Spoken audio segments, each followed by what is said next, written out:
Hello everybody, great honor to be here. Ladies and gentlemen, I know many of you are looking at me right now and thinking you recognize me from somewhere. You are probably thinking of my father, former president of Brazil, Jair Bolsonaro.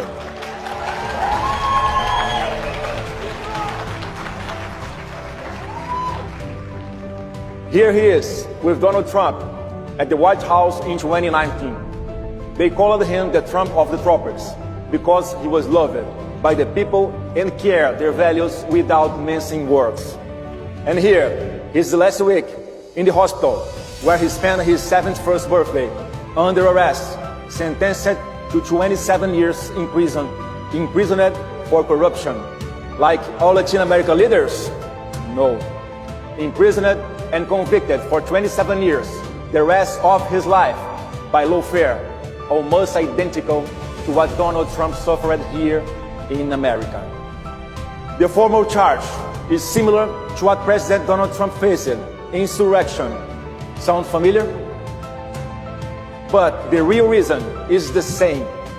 The greatest political leader in my country sits is in prison for defending our conservative values without fear and opposing the system with everything he had. My father fought against COVID tyranny. He fought against drug cartels. He fought against global elite interests, against the radical environmental agenda, against the woke agenda that destroys families, that above all, he fought for freedom. But they tried to assassinate him, just like they tried to do with Donald Trump. They could not do it. And now, he's in prison, just like Donald Trump would be if you had not fought successfully to save him. We, Brazilians, are still fighting. The same people who imprisoned my father took this man, socialist ex-president Lula da Silva, convicted multiple times for corruption, out of prison and put him back in the presidency.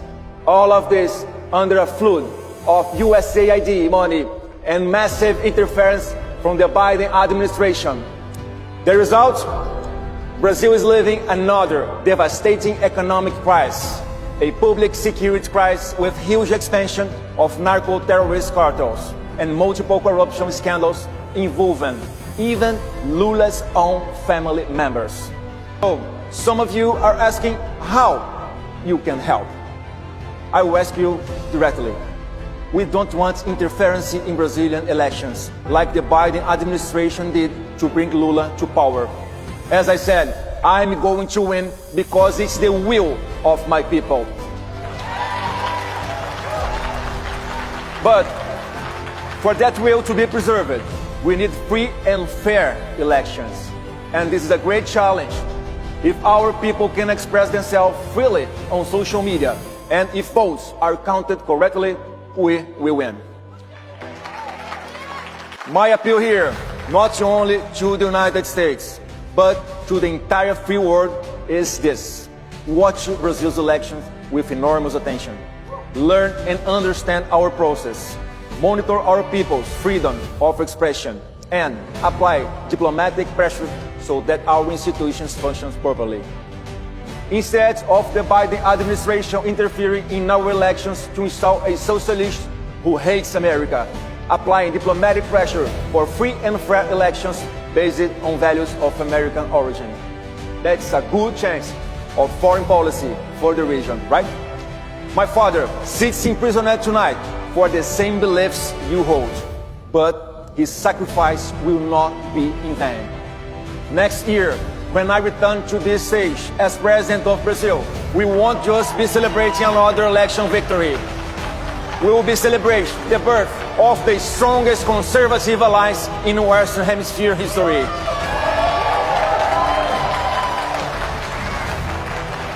The beginning of a new era, where freedom wins, where our children and an hemisphere worth defending.